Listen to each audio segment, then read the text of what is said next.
Listen, I don't know where we start, but we start with the defense.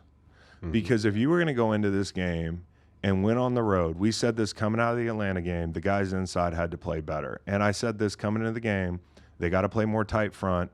They got to play, 0 up on the nose, 2 threes, 2 edges, build a flat wall. I don't care if they get 2 guys out in the route, cover them. They're going to max up and take play action shots. Stop the fucking run. Because if you stop the run, I want to see Trevor Penning block people one-on-one. I want to see these guys have to match up. And they lost, I think they lost somebody early. Ruiz early, yeah. which is an issue. Yeah. So, like, when that happened. No, they lost McCoy. They lost McCoy. Yeah. McCoy. They lost McCoy. Like, one of the best centers in the NFL, I think. Yeah. And that's a big deal. So, as the game went on, you're kind of like, you come out and the first couple drives, you can kind of tell the flavor of the game. This was another game where everybody was like, oh, we're betting the over. Like, the Saints are going to score 50 points. And for them to come in there and stop the run, I thought Jaylen Carter and the big fella, Jordan Davis, did a great job in the middle. And I thought you saw more guys winning rushes. Like, and it starts with them. And BG, you still got something left in the tank, man. He's got some juice. With the game on the line, he's still got it. Yeah. And I loved, this is now my favorite thing he's ever said coming off the field. If you can find me that audio while I wax poetic about how awesome BG was and how the front, like walking off the field, BG always has a bar. And this was maybe the greatest bar that he's ever dropped. But I just thought the front played well. Guys made plays when they had to, and that's all you need. And Jaylen Carter at the end of the game, you going to play this clip real quick for me? Play the clip.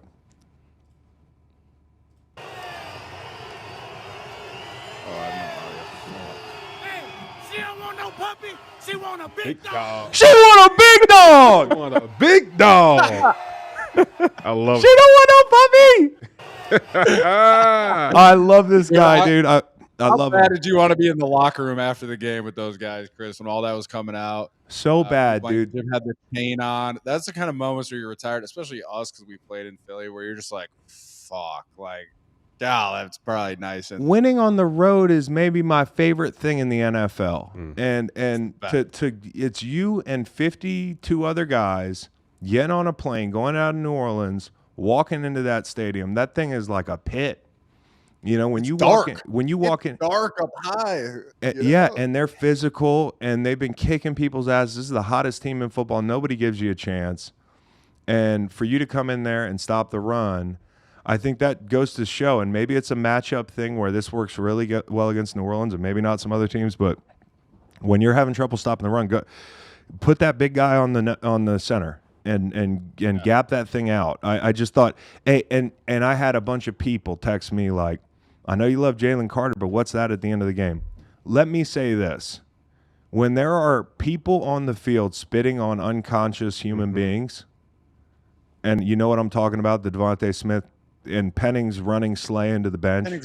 Yeah. I don't get hold on. I don't give a fuck what Jaylen Carter does at the end of the game. He could have done it for 3 more minutes, flapping his gums at people, inciting people on the field, talking shit to whoever you want. Hey, hold on. It's a war. It is a war out there.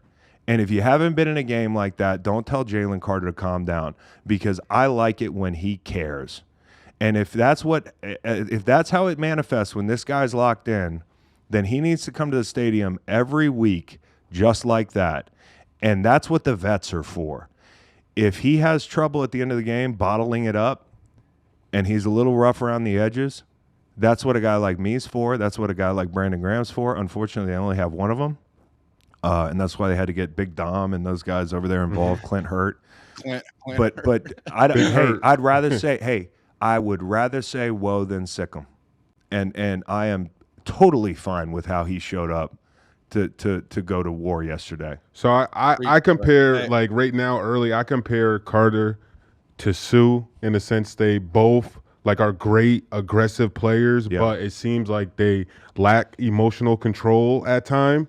And I would just like ask, like, other than the vets, like what can you do to make sure that you keep this guy on the field, because it just looks like a lot of his incidents that are going on right now, something can lead to a suspension down the road or things like that. That what happened yesterday is not a suspension. No, what I mean, worry about if everyone's not there to hold him back. Yeah, like, I don't know. He probably would just kept flapping his gums. I don't know, dude. Like, here's the thing that I care more about with Jaylen Carter: show up to meetings on time.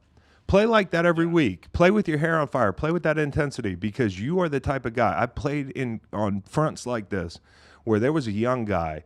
Timmy Jernigan was a big guy for me, where it was like, and Beau knows what I'm talking about, like, he fueled me. I wanted a guy that you want in the alley with you, in a dark alley. Like, I need that guy. That guy brings out the best in me, and I'm going to bring out the best in that young guy, because I'm going to feed that fire, and I'm going to keep him in between the white lines. And I think that's what the fun of having a guy that I'd rather have to screw the jar on tighter, and keep it bottled up, than say, like, hey, man, I need some aggression out of you. I need some shit to you. And he's got all that, So I'd rather say woe than sick him. I love that emotion out of the Eagles all game. But I do want to say one thing, Chris. Like, I love the adjustments that Vic made for this game. I was a little worried about the Saints' run game leading into this for the Birds, especially after the Falcons and what they did to them. But I have to take my hat off and give a shout out to the DBs for the Eagles. Like, Quinyon Mitchell looks really good. He could have had a pick six. That's got to be. I know. He could have. He was there. Like, he did all the hard thing, and he just batted it down. But, like, you see, the Saints, when they get their run game going, like Rashid Shaheed, like, all those really deep balls, the Birds secondary did a great job against those deep balls. And then, like, dude, we were playing with a heavy box. Like, we played with a 6-1 defense. Yeah. Like, those dudes are manned out there. They're manned up against some fast, speedy dudes. And, earlier in the season, like against the Cowboys, like, you see the Saints, like, chucking the ball up. And those dudes are out there on an island, and they didn't bat an eye, man. I thought they played really well. And obviously, big pick at the end from Blankenship.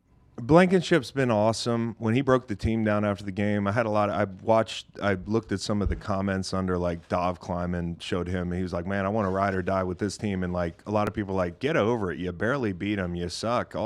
I'm like, man, you don't know what it's like to be in an NFL locker room and go on the road and win. Like, those performances are worth their weight in gold for a team like this. Especially, like, dude, Philly is an emotional city with an emotional media group and an emotional fan base. And how are you going to be overly critical of a guy who's emotional on the field? No, he's perfect for Philly. He's perfect for Philly. Let's just keep it in the right lines. Here's what we really have to talk about.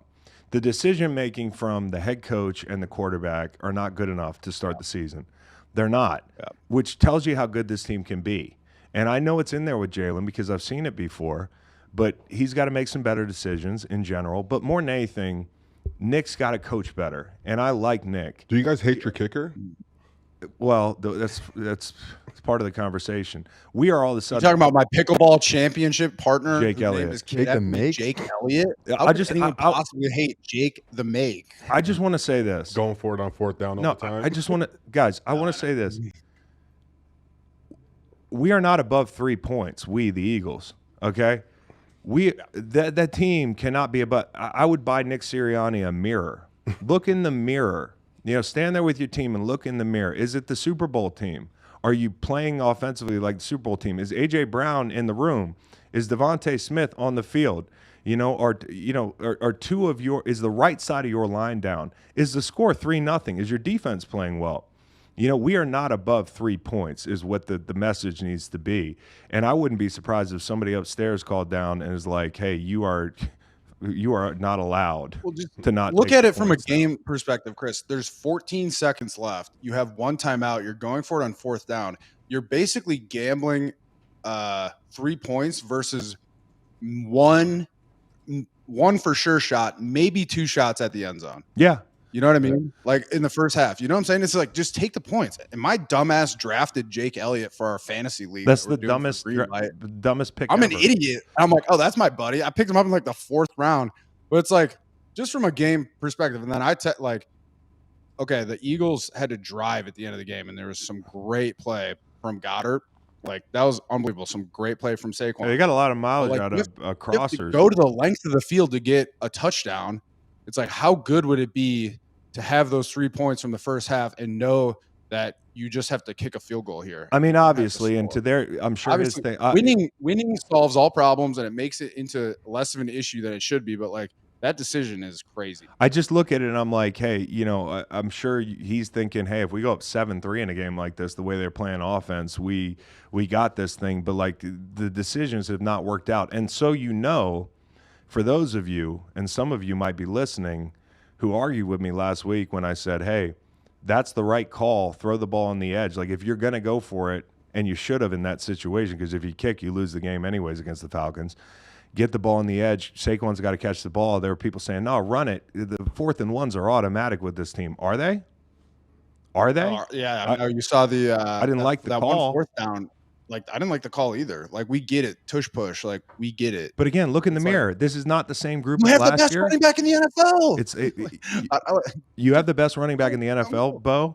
And by the way, when he took that handoff, he crossed the line of scrimmage at the 35. I would really like to get him clocked how quickly he got from the 37 to the opposite 45. That is what makes him so dangerous. And Marshawn Lattimore cuts off any other back in the league. I don't care if it's Devin Achane, because here's the thing. Devin Achane's going to make a cut and then head down the hash. Saquon Barkley didn't even have to make a cut. You know why he didn't have to make a cut? Because the guys up front displaced the front to the point where he just ran straight downhill. And on top of it, one guy that deserves a lot of credit is Jordan Mailata. He blocked 2 people in one play. Okay, so there's not a back in the league when you pair him with the offensive line that he has that should be leaned on more heavily than Saquon Barkley. And when I watch that play, I'm like, this is who you can be. I know we can throw the ball, but every 3-yard run can turn into 70 with this guy. Per Next Gen Stats, Saquon reached a top speed of 21.66 miles per hour on that play. Second fastest play by a ball carrier this season. Dog. Hey, he'll get a ticket in my neighborhood. Yeah, for sure. Football Whiz or whatever. That's Nolan for us. No, I know, but Without stats like the Whiz. No, but seriously, it's that play right there encapsulates why you need to be giving him the ball 20 times a game, at least. Yeah. This guy, go watch that play. He made a cut at full speed that sat Marshawn Lattimore down. He didn't even have to slow down. He made a cut. You don't see guys making cuts without dipping below 20 miles an hour. He made a cut, and it was over. Yeah. Okay? Yeah. I said this yesterday. Build a fucking perimeter around the city and never let him out. This guy, I love him. I trust him. If I needed a babysitter, I trust him with my kids. I barely met the guy. He's a gentleman. He's a great teammate. You can tell. You hear the guys talking about him. He's just a fucking stud, dude. Sound like the Giants owner. Yeah, well, yeah. I mean, so I look at this and I say, like, this guy's got to get the ball. And a big shout out to Fred Johnson and Tyler Steen, and most importantly, my man Jeff Stoutland. One of my favorite coaches in the NFL, and if you ask offensive linemen or defensive linemen that have been in the building with him, they'll tell you there's nobody better. And for him to get these guys ready to play when Lane goes down with a concussion, when you're down a guard, it's to go on the road. If you'd have told me they were going to go, what was the thing we said? No, I gotta. This is crazy. So Eagles 2 turnovers. You had a punt blocked, missed a field goal, and turned it over on downs twice. Now tell me, if you didn't see the game yesterday and you listed those things off, do you think the Eagles won that game on the road in New Orleans? Absolutely not. Mm-mm. So if you're a fan and you're walking away from that game, and yes, there were things to be upset about with the head man and some decisions that the quarterback made, but he also had some really good moments. The Eagles were realistically down their 3 best players. Like, A.J. Brown down, Lane Johnson down, and then Smitty ended up going down. So this is a good win. Gritty win on the road. We'll take these. I mean, yes. We'll take Saints these. are good too. Yeah. Well, they're a good team. We'll take these. And Penning, hey Penning, I haven't liked Penning, and I don't like to make things personal. I'm a D lineman, so I don't like offensive linemen. But like, I really don't like the chippy ones that like are like kind of tough guys about shit. And like, I'm sure he's a really tough kid and everything.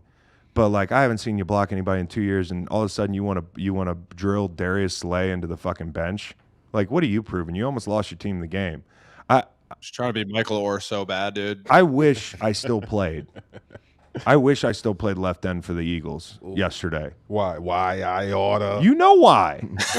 Why I oughta? You know why? So Great bull rushes. I just thought it was a big win for them, and especially as you make the turn in the 4 p.m.s, you can watch the Cowboys on the plane, and you can see for yourself why you don't have to do anything special to win this division. You have to be you.